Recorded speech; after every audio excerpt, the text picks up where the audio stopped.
4, 3, 2, 1.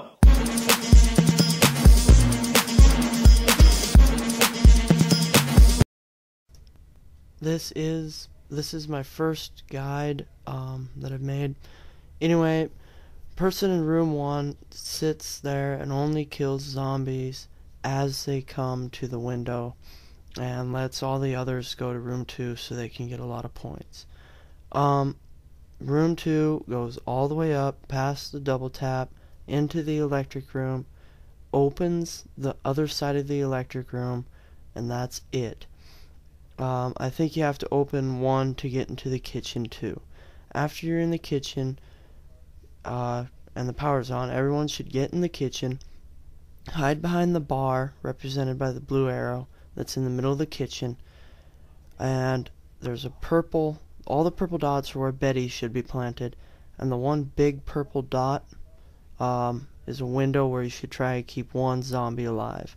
If you get a Panzerschreck or something that kind of sucks, go to the second longer blue arrow. There's a window over there and you can shoot out there, but do not open any other doors. As soon as you can buy the speed reload, do not buy or open any more doors.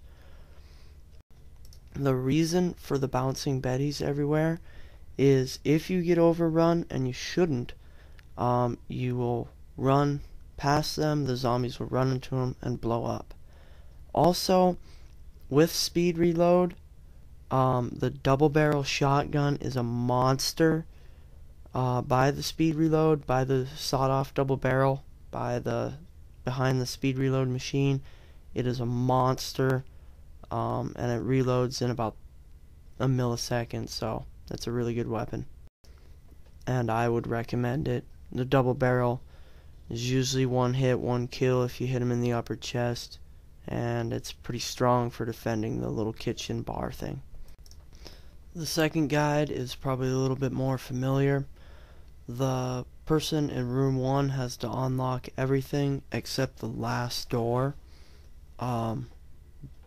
by the double tap machine. Room 2 can open the stairs fairly early in the round and go all the way up and buy the MP40. After you get everything unlocked, run all the way back and hide where the black dots are. The one person, the bigger black dot, kind of by himself, there's a window there, and you need to keep a zombie alive there. It's really good if somebody has the flamethrower or something, but do not rely on the flamethrower.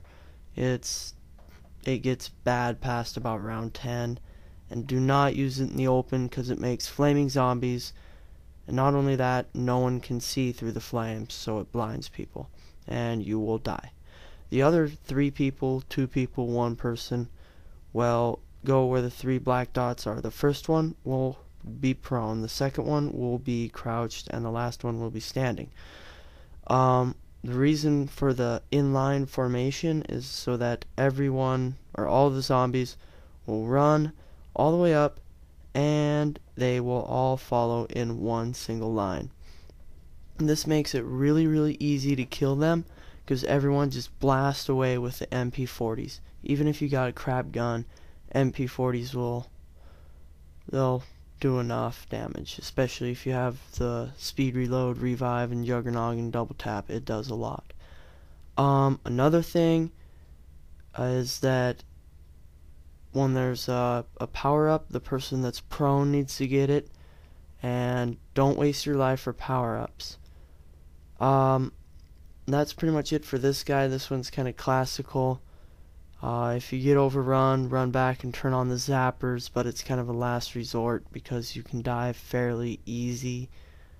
That's pretty much it for my guides. I hope you do that, and I will tell you how to do the multiple weapon glitch. To do the multiple weapon glitch, you need to buy bouncing Bettys, and you need to be on the new map, even though this is taken from the old map. You buy bouncing Bettys, you will get 2 of them every single round. Make sure you only have 1 in your inventory, which means you will need to have planted something somewhere, or 1 of them somewhere else. It doesn't matter. After you do that, hold right trigger, or R2 on the PlayStation 3 or whatever it is, because I have an Xbox. After you do that, walk up to a perk machine. You'll still have the bouncing Betty held above your head because you will still be holding right trigger. Walk up to a perk machine, release right trigger, and a millisecond after that, hold X.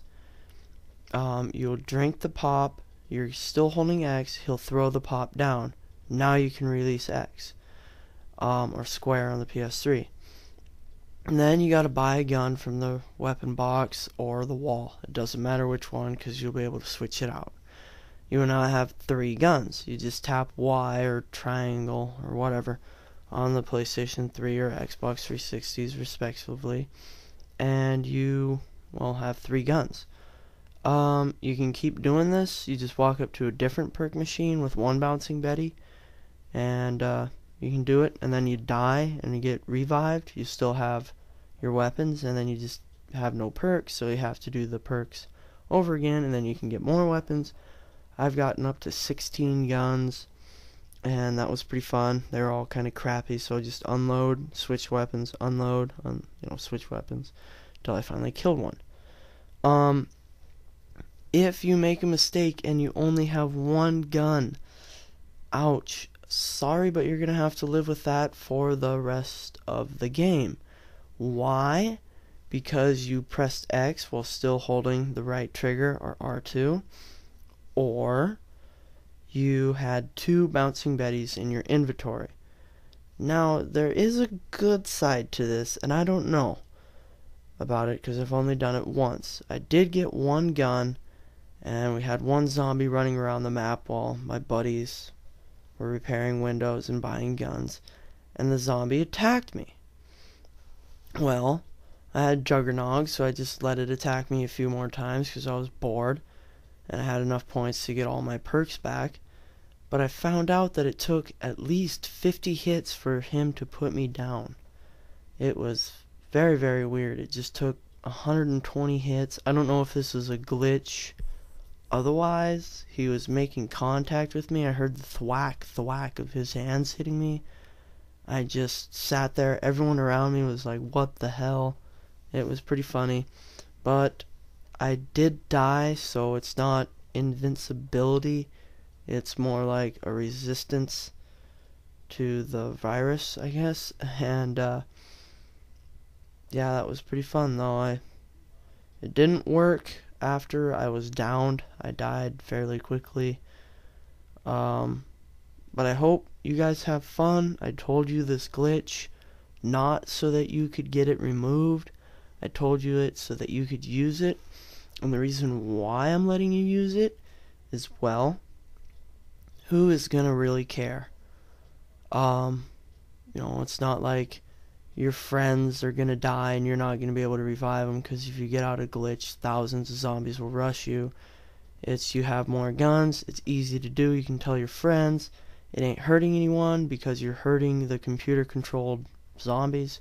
So please do not get this removed. Thank you, and make sure you have fun. Here are just some general tips. If 2 people have a machine gun, make sure always, whether it's SMGs, rifles, no matter what, make sure someone is always loaded and ready to go. Use your grenades. You will get 2 of them every match. Buy bouncing Betties. You'll get 2 of them every match. Buy Juggernog first, because then you're fairly strong and you can run up to them and knife them without getting killed, and then shoot the rest of them out, or shoot the rest of them, and you'll have enough points for everything else. Another tip is use communication.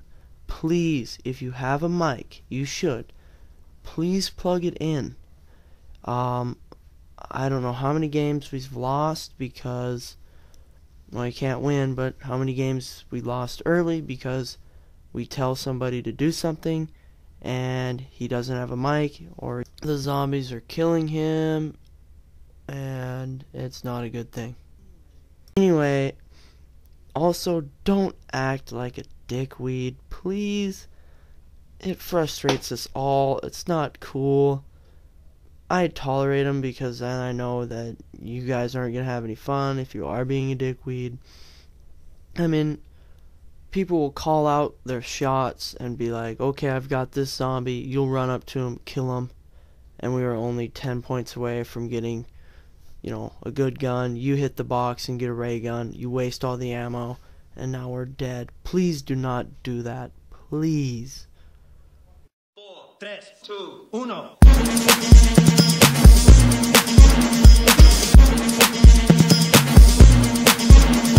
Listen up, y'all, cause this is it. The beat that I'm banging is delicious. Burgerlicious definition, make them boys